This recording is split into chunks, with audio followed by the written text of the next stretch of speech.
the way that I walk. I keep a G in the way that I talk. They came to me when they needed the rail. I came to me when I needed support. Same was happy, it looked like the end. They came to me when they needed a start. I never needed a reason to be anything other than what I've been from the start. Whoa, you are now tuned in. Rosie, welcome back to the channel, man. Happy to see y'all. Hopefully y'all happy to see me. Sorry, I'm in my hardware outfit. But I came up with a good idea. I was watching a bunch of videos. I have bought my daughters a bunch of bumper cars. If you guys know, I have 5 daughters, 2 boys, 7 kids total. So we're at the age now that when I have to buy birthday gifts, I have to buy one for all of them. Because if I just buy one for one of them, everybody just cries all day, and the one person who has it can't enjoy it. Don't worry, they're about 2 years removed from me telling them only one person gets a birthday gift on their birthday. But we're not at that point yet. So I got a bumper car that I ordered, and I wanted to put a video out for you guys. I know a lot of you guys got kids. I put together 3 already. I am not good with my hands at all. I am not, well, I'm good with my hands, but not my hands, right? So when it comes to drills, monkey wrenches, all types of tools, I don't even know if I'm naming them right. That's not my forte. But I sat down, I watched 1,000 videos, and none of it helped. None of it helped. I feel like everybody does videos and they show bits and pieces of how to assemble something if you're not really comfortable with it. But every video I felt like was missing a specific piece that would help somebody who's not really good with putting stuff together. So if you're watching this video and you're not good with your hands, came to the right place. Okay, so the first thing we're gonna do is unbox it. You guys don't really need too much help with that, obviously. You know how to unbox something, as I'm struggling while I unbox it. Right, I don't have as many tools as I should have, but that's part of the reason for this video. You don't need tools. You need a screwdriver and a wife to hold the camera, or a daughter, either one. Alrighty, so we got everything unboxed. I didn't want to waste your time with unboxing everything. Just to give you a quick idea of the parts you should be expecting to see, and if you have this model, you should have 2 wheels. Then you should have 2 smaller wheels, right? This is to make it 360 and make, you know, complete turns. You should see a rod right here. You should see 2 engines right here that I'm going to show you how to connect first. And then your screws that you're going to need. What I like to do, because I'm not super handy manish, is take all the screws out that I'm going to need. There also will be your plates to hold the rod in place.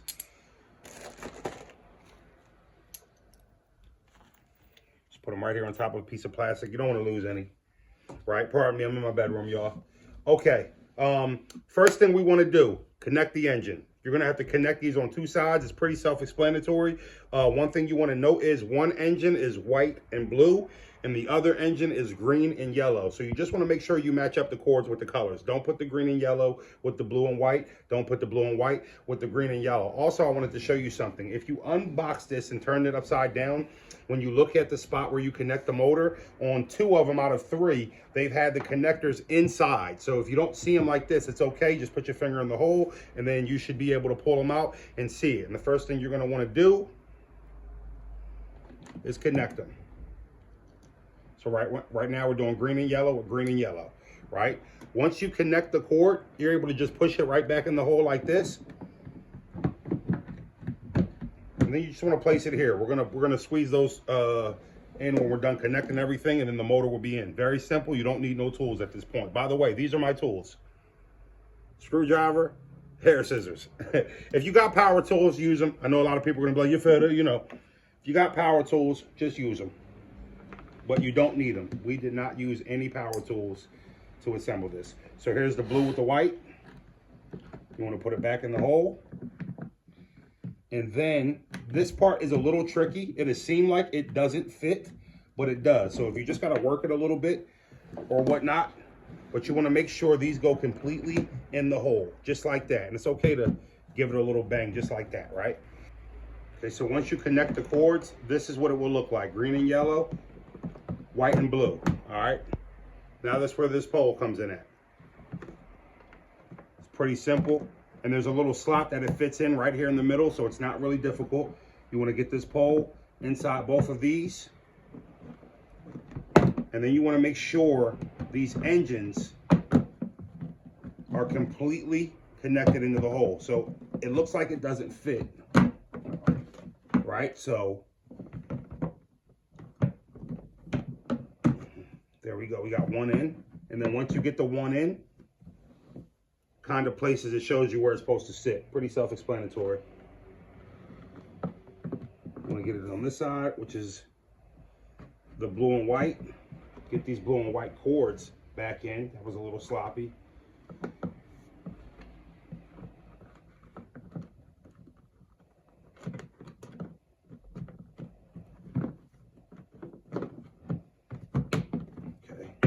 This one in. It's okay if you got to use a little elbow grease. It is tough. All right, at that point, don't worry about the bar sticking up a little bit out of the slit. That's what these things are for. So once you place these in, it'll push the bar down and it won't move or it won't stick out. All right, at this point, now we're just connecting the wheels. We're more than halfway done, believe it or not. It's pretty simple assembly. Okay. You want to just push the rod through. You'll have space at this moment because there's nothing connected to it.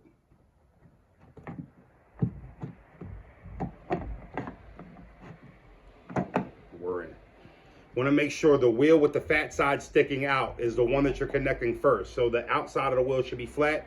If you connect it this way, it's wrong. If this is sticking out, it's wrong. So you just want to make sure you do it this way.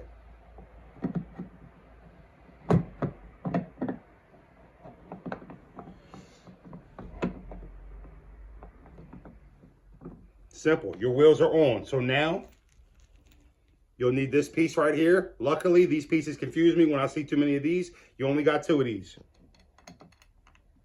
One on one inside of the wheel. Here's your second one, inside of the wheel.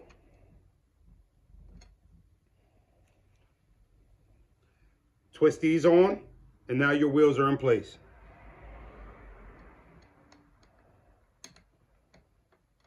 Now, really fast, when you twist these on to the edge of the bar, don't tighten them. Just get them on there to where they're on there, and then place these right on top of the square. They match up. This is so the bar doesn't move when you're tightening it.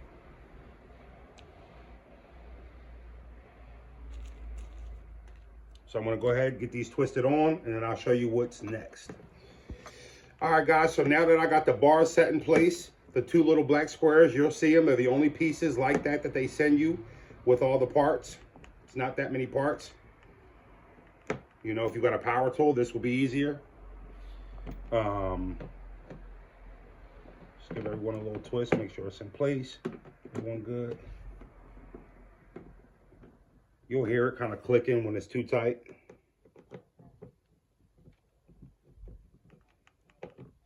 Alrighty. All right, and after that, essentially, you were pretty much done with the back part, the bottom part of the bumper car. All you need to do is install your 360 wheels, which makes the bumper car do complete spins. That's also self-explanatory. There are 4 screws that go in. You twist them in, and then once you get these 2 wheels in these 2 spots for you,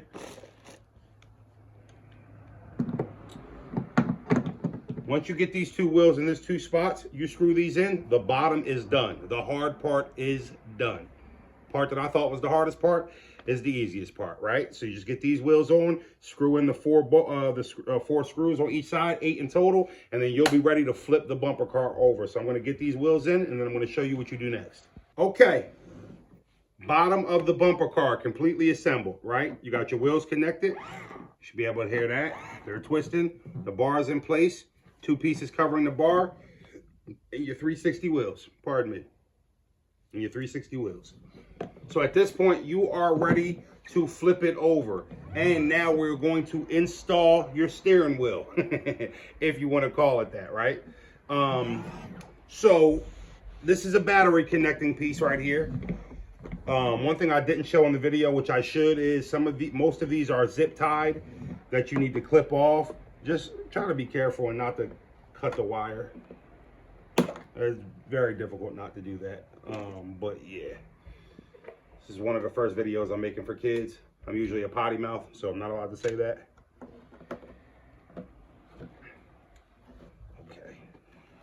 real quick. When you're installing the steering wheel, this is going to be easy to pull out. On every car that I installed, and this is my fourth one if you're counting a different brand that I did, because I bought 3 in a different brand. There's another connector that's in here with the steering wheel that you'll have to dig inside of this hole and pull it out because it's not together. Or that could have been the zip tie that I just cut. So maybe they were together until I cut the zip tie. They actually were. So you don't have to cut that zip tie. I'm sorry about that. But you do need to still go in there and pull this cord out.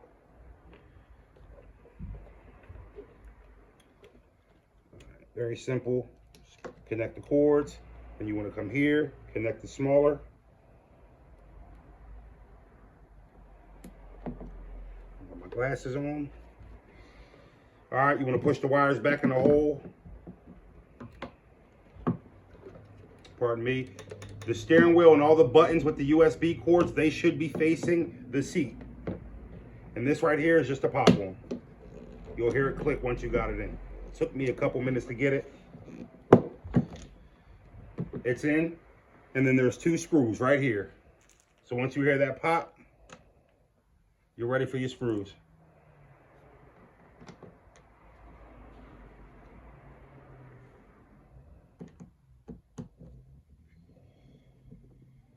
I got my oldest daughter holding the camera now.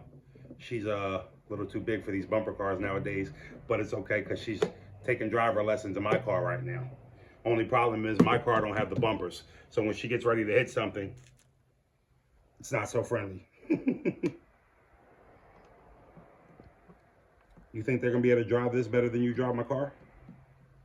No. No?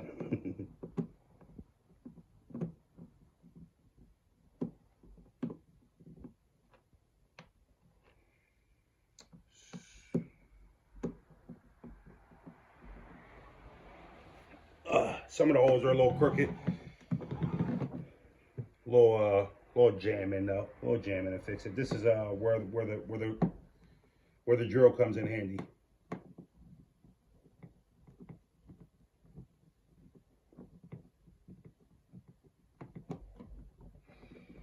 All right, and at that point, puppy's in.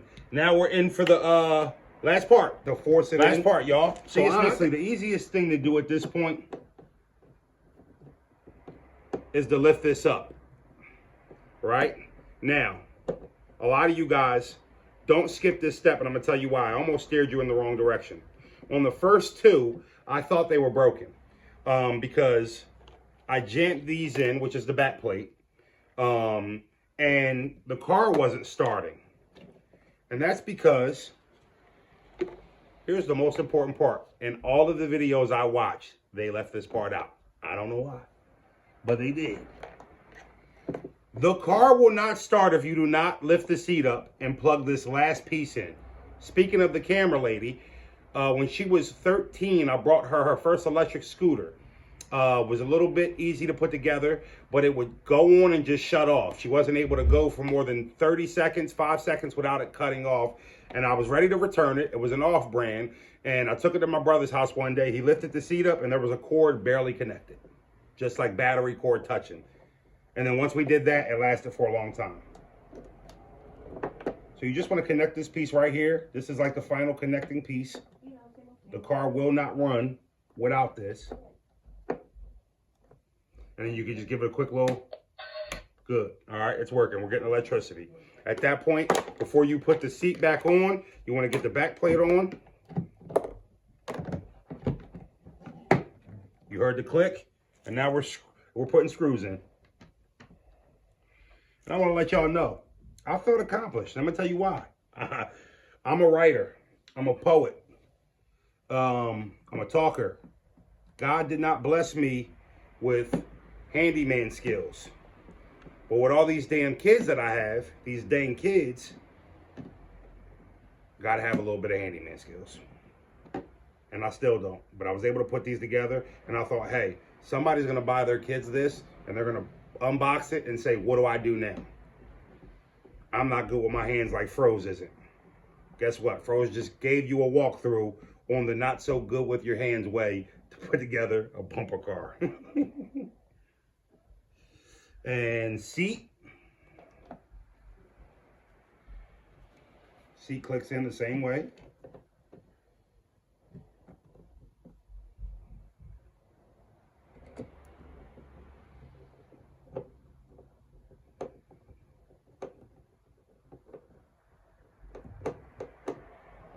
Also got fat hands, so it's hard for me to get in tight areas and screws and unscrew.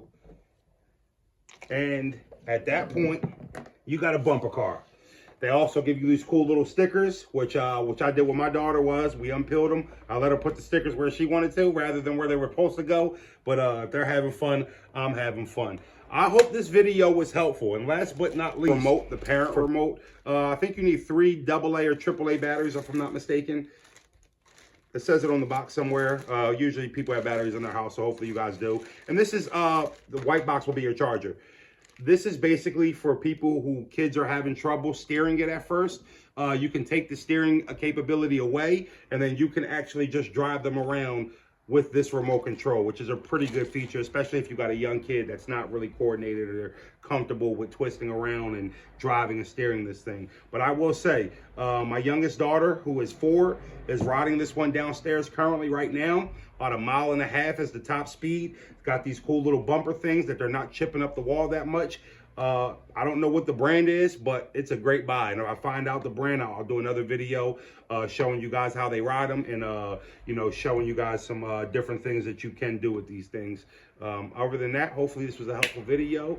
And if I find some more stuff that you can put together for kids that my kids end up getting, guess what? I'll do another video, guys. Thanks for watching. I keep a G in the way that I walk. I keep a G in the way that I talk. They came to me when they needed the rail. I came to me when I needed support. Same was